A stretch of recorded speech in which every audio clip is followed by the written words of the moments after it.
77 days of the first time my son was bullied to the day he died. 77 days in between there. Seven Bridges died by suicide. He was 10 years old.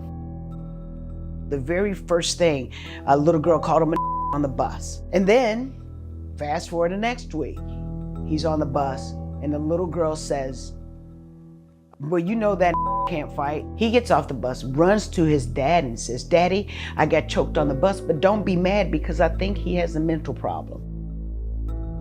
He died of being bullied to death. Wow, my kid. At least 3,600 children under the age of 13 died by suicide in the past 2 decades. There's this idea when you're young, developmentally, you may not understand the permanency of suicide. I don't think sometimes that kids understand there's no coming back from this. This is much younger children. Black children under 13 are dying by suicide at rates 2 times higher than their white peers. People always say black people don't do that. Yes, here's a picture. Research shows bullying and racism played a role in most of these suicides. I do think black parents in particular, we try to educate our kids about what it means to be black and how people are going to engage you in the world.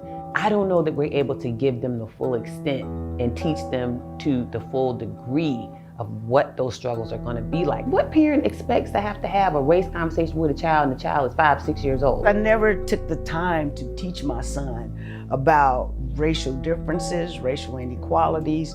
I never did that because he was 10. I want this little boy to be a little boy. Come on, 7.